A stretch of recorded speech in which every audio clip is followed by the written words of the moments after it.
السلام عليكم ورحمة الله وبركاته. في ميزان الشريعة، هل إطالة الصلاة أو إطالة الإمام للصلاة وقراءته صور طوال في صلاة الجماعة وهو يؤم القوم، هل هذا من السنة؟ تعالوا عشان نضع هذا الأمر في ميزان الشريعة.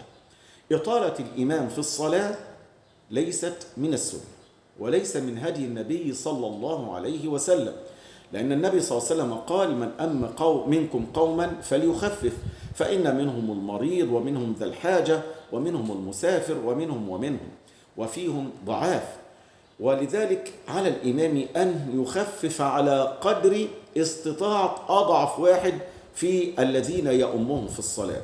عشان كده لما سيدنا معاذ صلى بقومه وأطال بهم الصلاة وصلى بسورة البقرة، إذا برجل من القوم ينحاز ويخرج من الجماعة ويتم صلاته وحده ثم ينصرف، فلما علم معاذ بذلك قال أنه منافق. فلما علم الرجل بأن معاذ رضي الله عنه قال أنه منافق لأنه خرج من الصلاة وأتم صلاته وحده لإطالة معاذ في القراءة، ذهب الرجل إلى النبي صلى الله عليه وسلم وقال له: يا رسول الله، إن معاذا صلى بنا وأطال وقرأ بسورة البقرة، وإن لنا نواضح وننضح عليها ونعمل بأيدينا.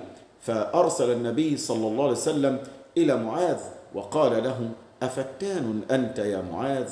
أفتان أنت 3 مرات يكررها لمعاذ. لم يلم النبي الرجل الذي خرج وأتم الصلاة منفردا، وقال له: يا معاذ، إذا من أم قوما فليخفف بالناس، أين أنت من سبح اسم ربك الأعلى؟ يا معاذ، اقرأ بسبح اسم ربك الأعلى والشمس وضحاها ومثل ذلك، لأن هناك المريض وهناك صاحب الحاجة وهناك المسافر، فالتخفيف من سنة النبي ومن هدي النبي ورحمة بالضعفاء والمرضى وأصحاب الحاجات. تقبل الله منا ومنكم صالح الأعمال، وسلام الله عليكم ورحمته وبركاته.